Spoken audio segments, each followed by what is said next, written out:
प्राचीन समय की बात है। किसी राज्य में एक बड़ा प्रतापी तथा दानी राजा राज्य करता था। वह प्रत्येक गुरुवार को व्रत रखता एवं भूखे और गरीबों को दान देकर पुण्य प्राप्त करता था। परंतु ये बात उसकी रानी को अच्छी नहीं लगती थी। वह ना तो व्रत करती और ना ही किसी को एक भी पैसा दान में देती और राजा को भी ऐसा करने से मना करती थी। एक समय के बाद जब राजा शिकार खेलने को वन को चले गए थे, घर पर रानी और दासी थी। उस समय गुरु बृहस्पति देव साधु का रूप धारण कर राजा के दरवाजे पर भिक्षा मांगने को आए। साधु ने जब रानी से भिक्षा मांगी तो वह कहने लगी, हे साधु महाराज, मैं इस दान्य पुण्य से तंग आ गई हूँ। आप कोई ऐसा उपाय बताइए जिससे कि मेरा सारा धन नष्ट हो जाए और मैं आराम से रह सकूं। बृहस्पति देव ने कहा, देवी तुम बड़े विचित्र हो। संतान और धन से कोई दुखी नहीं होता। अगर अधिक धन है तो इसे शुभ कार्यों में लगाओ, कुमारी कन्याओं का विवाह करवाओ, विद्यालय बनाओ, बाग बगीचे निर्माण करो, जिससे तुम्हारे लोक और परलोक सुधरेंगे। परंतु साधु की बातों से रानी खुश नहीं हुई। उसने कहा, मुझे ऐसे धन की आवश्यकता नहीं जिसे मैं दान दूं और संभालने में मेरा सारा समय नष्ट हो जाए। तब साधु ने कहा, यदि तुम्हारी ऐसी इच्छा है तो मैं तुम्हें बताता हूँ, तुम वैसा ही करना। बृहस्पतिवार के दिन तुम घर को गोबर से लीपना, अपने केशों को पीली मिट्टी से धोना, केश केशों को धोते समय स्नान करना, राजा से हजामत बनाने को बोलना, भोजन में मांस मदिरा का खाना, कपड़े धोबी के यहाँ धुलाना। इस प्रकार 7 बृहस्पतिवार करने से तुम्हारा सारा धन नष्ट हो जाएगा। इतना कहकर साधु रूपी बृहस्पति देव अंतर्ध्यान हो गए। साधु के कहे अनुसार करते हुए रानी को केवल 3 बृहस्पतिवार ही बीते थे कि उसकी समस्त धन संपत्ति नष्ट हो गई। भोजन के लिए राजा का परिवार तरसने लगा। तब एक दिन राजा रानी से बोला, हे रानी, तुम यहीं पर रहो, मैं दूसरे देश को जाता हूँ, क्योंकि यहाँ पर मुझे सभी लोग जानते हैं, इसलिए मैं कोई छोटा कार्य नहीं कर सकता। ऐसा कहकर राजा परदेश चला गया। वहाँ पर जंगल से लकड़ी काट कर लाता और शहर में बेचता। इस तरह अपना जीवन यापन करने लगा। राजा के परदेश जाते ही रानी और दासी भी दुखी रहने लगी। एक बार जब रानी और दासी को 7 दिन बिना भोजन किए रहना पड़ा तो रानी ने अपनी दासी से कहा, हे दासी, पास ही के नगर में मेरी बहन रहती है, वह बड़ी धनवान है, तू उसके पास जा और कुछ ले आ ताकि हमारा थोड़ा दिन गुजर बसर हो जाए। दासी रानी के बहन के पास गई। उस दिन बृहस्पतिवार ही था। रानी की बहन उस समय बृहस्पतिवार व्रत की कथा सुन रही थी। दासी ने रानी की बहन को अपनी रानी का संदेशा दिया, लेकिन रानी की बड़ी बहन ने कोई उत्तर नहीं दिया। जब दासी को रानी की बहन से कोई उत्तर नहीं मिला तो वह बहुत दुखी हुई, उसे क्रोध भी आया। दासी ने वापस आकर रानी को सारी बात बता दी।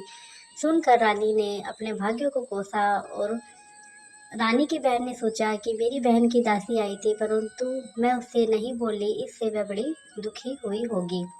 कथा सुनकर और पूजन समाप्त करने के बाद वह अपनी बहन के घर पर आई और कहने लगी, हे बहन, मैं बृहस्पतिवार की कथा कर रही थी। तुम्हारी दासी मेरे घर आई थी, परंतु जब तक कथा होती है तब तक ना तो उठते हैं और ना ही बोलते हैं, इसलिए मैंने कोई दासी को उत्तर नहीं दिया। रानी बोली, बहन, तुमसे क्या छुपाऊं, हमारे घर में खाने तक को अनाज नहीं था। ऐसा कहते कहते रानी की आंखें भर गई। उसने दासी समेत पिछले 7 दिनों से भूखे रहने की बात भी अपनी बहन को बता दी। रानी की बहन बोली, देखो बहन, भगवान बृहस्पति देव सबकी मनोकामना पूरी करते हैं। देखो, शायद तुम्हारे घर में अनाज रखा हो। पहले तो रानी को विश्वास नहीं हुआ, पर बहन के आग्रह करने पर अपनी दासी को अंदर भेजा तो सचमुच अनाज से भरा एक घड़ा मिल गया। ये देखकर दासी को बड़ी हैरानी हुई। दासी रानी से कहने लगी, हे रानी, जब हमको भोजन नहीं मिलता तो हम व्रत ही करते हैं, इसलिए क्यों ना इनसे व्रत और कथा की विधि पूछ ले जाए ताकि हम भी व्रत कर सके। तब रानी ने अपनी बहन से बृहस्पतिवार व्रत के बारे में पूछा। उसकी बहन ने बताया, बृहस्पतिवार के व्रत में चने की दाल और मुनक्का से विष्णु भगवान का केले की जड़ में पूजन करे तथा दीपक जलाए, व्रत कथा सुने और पीला भोजन ही ग्रहण करे, इससे बृहस्पति देव प्रसन्न होते हैं। व्रत और पूजन विधि बतलाकर रानी की बहन अपने घर को वापस लौट आई। 7वें रोज बाद जब गुरुवार आया तो रानी और दासी ने निश्चय अनुसार व्रत रखा। गुड़साल में जाकर चना और गुड़ भी लाई और फिर उसकी दाल से केले की जड़ तथा विष्णु भगवान का पूजन किया। अब पीला भोजन कहाँ से आए, इस बात को लेकर दोनों बहुत ही दुखी थे। क्योंकि उन्होंने व्रत रखा था, इसलिए गुरुदेव उन पर बहुत ही प्रसन्न थे। इसलिए वे एक साधारण व्यक्ति का रूप धारण कर 2 थालों में सुंदर पीला भोजन दासी को दे गए। भोजन पाकर दासी बहुत ही प्रसन्न हुई और फिर रानी के साथ मिलकर भोजन ग्रहण किया। उसके बाद वे सभी गुरुवार को व्रत और पूजन करने लगी। बृहस्पति भगवान की कृपा से उनके पास फिर से धन हो गया, परंतु रानी फिर से आलस करने लगी। तब दासी बोली, देखो रानी, तुम पहले भी ऐसे ही आलस करती थी, तुम्हें धन रखने में कष्ट होता था, इस कारण तुम्हारा सभी धन नष्ट हो गया था, और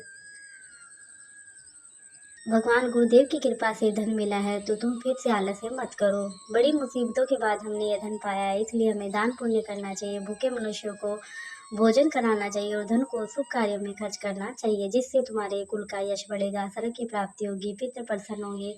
दासी की बात मानकर रानी अपना धन शुभ कार्यों में खर्च करने लगी, जिससे पूरे नगर में उसका यश फैलने लगा।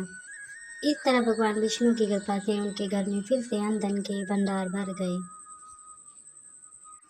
अगर आपको ये कथा अच्छी लगी हो तो कृपया चैनल को सब्सक्राइब और वीडियो को लाइक ज़रूर कर देना। बोलो विष्णु भगवान की जय।